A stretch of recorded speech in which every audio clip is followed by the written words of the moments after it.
Nesta aula nós vamos analisar os gráficos do movimento uniforme. No entanto, não há como a gente analisar gráfico do movimento uniforme se a gente não entender um pouco do conceito do movimento uniforme. Aqui nesse slide nós temos o conceito e trajetória do movimento uniforme. Observe que o movimento uniforme ele pode ser realizado numa trajetória curva ou numa trajetória reta que nós chamamos de retilínea. Mas o que caracteriza esse movimento uniforme é justamente você ter uma velocidade constante a cada intervalo de tempo. Então, se você pegar aqui de T0 a T5, ele vai ter uma velocidade x, de T5 a T10 ele terá essa mesma velocidade x. Observe nesse caso que a cada intervalo de tempo a velocidade é sempre 20 km por hora. Então, quando eu falo de velocidade constante, eu estou dizendo que ela é constante diferente de zero. Consequentemente, se a velocidade é constante, a aceleração é nula.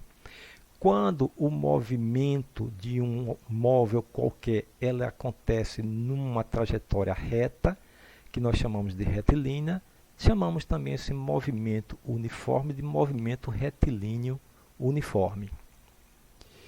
Aqui nós podemos classificar o movimento uniforme.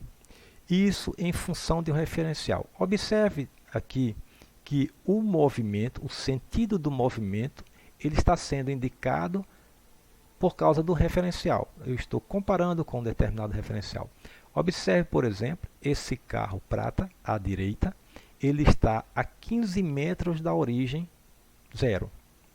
Então, eu estou simplesmente atribuindo que o meu movimento positivo está para o lado direito do referencial e o movimento negativo para o lado esquerdo do referencial. Então, o carro vermelho ele estará a menos 8 metros do meu referencial e esse carro prata à esquerda a menos 12 metros do referencial. Isso aqui seria a posição inicial desse carro prata, menos 12 metros. Menos 8 metros a posição inicial desse carro vermelho, que está à esquerda do referencial, e o outro carro prata que está à direita do referencial, sua posição inicial seria 15 metros. Então, o sentido do movimento está sendo analisado em função de um referencial qualquer.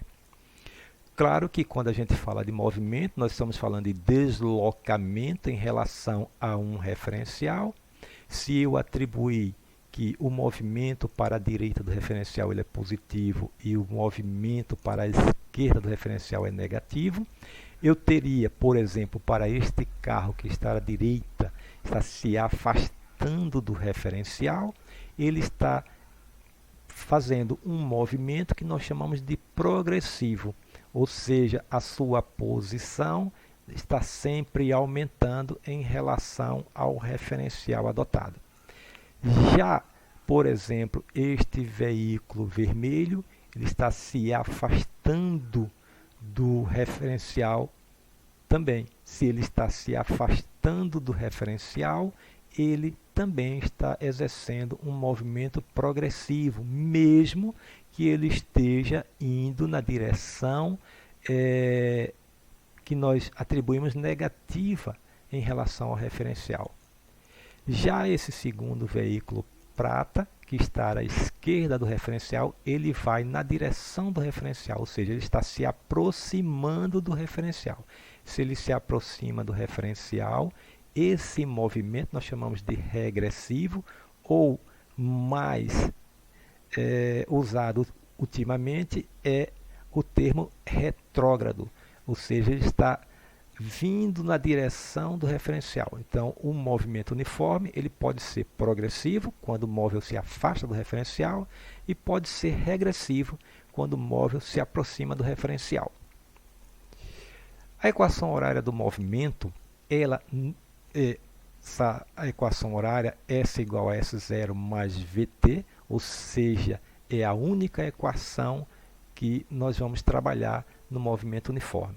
Através dessa equação, nós podemos observar que a posição ela vai variar linearmente com o tempo. Se aumenta o tempo, você aumenta a posição final. Se diminui o tempo, você tem uma diminuição da posição final. Observe que a velocidade ela pode ser maior que zero ou menor que zero. Maior que zero eu tenho um movimento progressivo, menor que zero eu tenho um movimento retrógrado. E é com essa equação que nós vamos montar todos os gráficos do movimento uniforme. Os gráficos do movimento uniforme. Então vamos fazer uma pequena análise desses gráficos. O primeiro gráfico que nós vamos analisar é o gráfico da posição em função do tempo. Então nós podemos observar aqui dois gráficos. Neste primeiro gráfico nós temos esta reta ascendente. Essa reta ascendente mostra que a velocidade do móvel é maior que zero, ou seja, ele está exercendo um movimento progressivo. Observe que a posição final dele é maior que a posição inicial quando comparada a essa origem. Neste outro gráfico, nós temos uma reta descendente, o que nos mostra que a velocidade desse móvel aqui é menor que zero, é um movimento retrógrado. Observe que a velocidade final dele é menor que a velocidade inicial. Tá certo? Sendo assim, se você observar, por exemplo, aqui a equação da velocidade, a equação horária do movimento uniforme, você observa que a velocidade é menos 5.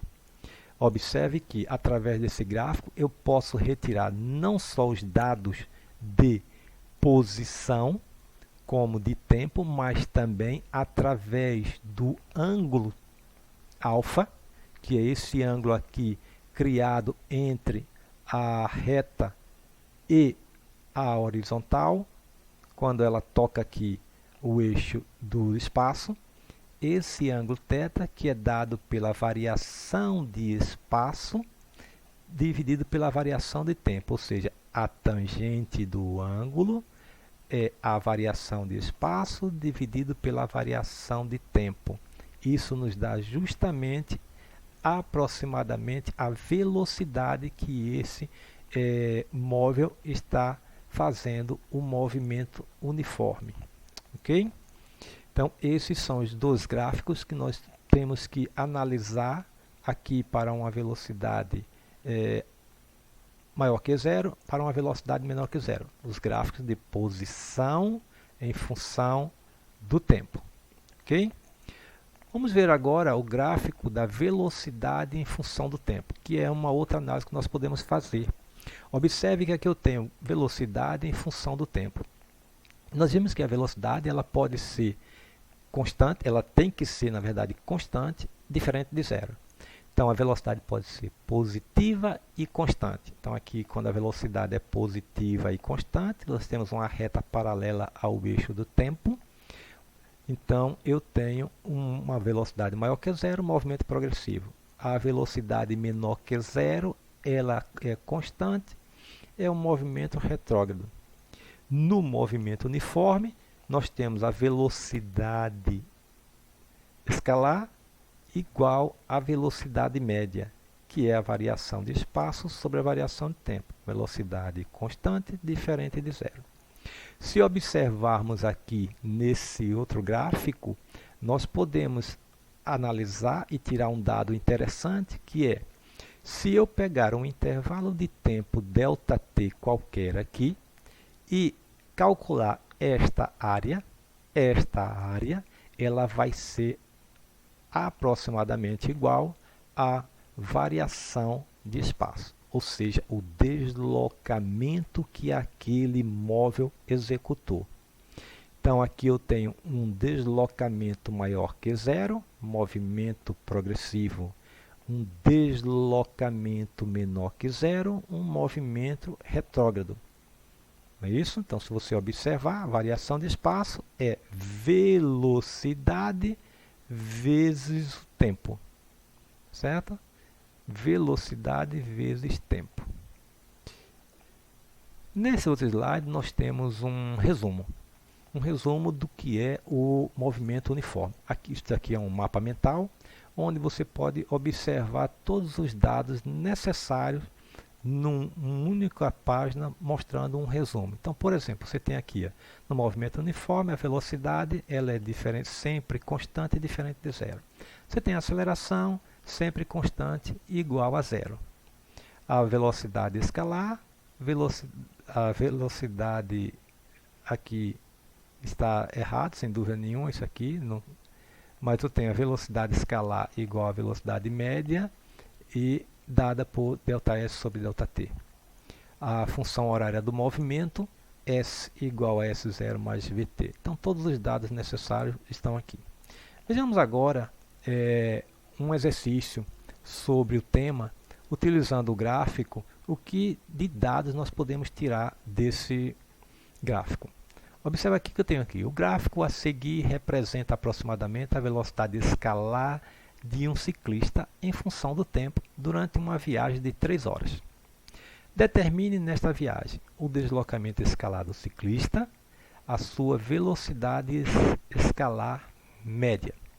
Então, se a gente observar o gráfico, nós vamos ver que de 0 a 2 horas o ciclista movimentou-se com a velocidade de 30 km por hora. Do intervalo de tempo de 2 horas a 3 horas, ele movimentou-se a 15 km por hora. Então ele pergunta, o deslocamento escalado ciclista. Nós vimos que no gráfico velocidade e tempo, nós podemos calcular aqui a variação de espaço, ΔS, que é igual a velocidade vezes a variação de tempo. Então eu tenho aqui a velocidade, eu tenho o primeiro trecho, o segundo trecho. No primeiro trecho, eu teria velocidade, que é 30 metros, vezes 30 km por hora, na verdade, vezes o tempo, que são 2 horas. Então eu teria 30 km por hora, vezes 2 horas, 60 km. No segundo trecho, a velocidade são 15 km e o tempo de 1 hora. Então, 15 km vezes 1 hora me dá mais 15 km. Então, nós podemos observar aqui que a variação de espaço, 15 vezes 1, 15 km por hora. Quando eu somo os dois espaços percorridos, eu vou ter um total de 75 km por hora, que foi o que o ciclista percorreu em 3 horas. Esses cálculos, no entanto, podem ser obtidos em função da área só. Então eu calculo a área do primeiro intervalo de tempo e calculo a área do segundo movimento nesse outro intervalo de tempo. Então a área aqui seria 30 vezes 2 dá 60 e a segunda área 15 vezes 1 hora. Então aqui nós temos 2 vezes 30 mais 1 vezes 15, que nos dá o mesmo valor de deslocamento, 75 km por hora. Na segundo item, a letra B, ele pediu a velocidade escalar média do ciclista. Então, se ele percorreu 75 km, ele percorreu 75 km no tempo total de 3 horas. Então, a velocidade média vai ser a variação de espaço pela variação de tempo, ou seja, 75 km dividido por 3 horas, que nos dá 25 km por hora. Então, dessa forma, nós conseguimos obter aí não só o espaço percorrido do móvel, mas também a velocidade do móvel. Aqui nós podemos tirar também a velocidade, o tempo, por exemplo, o tempo de percurso de 3 horas. Nós temos a velocidade num determinado momento, a velocidade no segundo momento. Então são dados que nós conseguimos retirar com uma certa facilidade analisando os gráficos do movimento uniforme. Ok? Muito obrigado por assistir esse vídeo. Essa é a nossa primeira aula e até a próxima aula.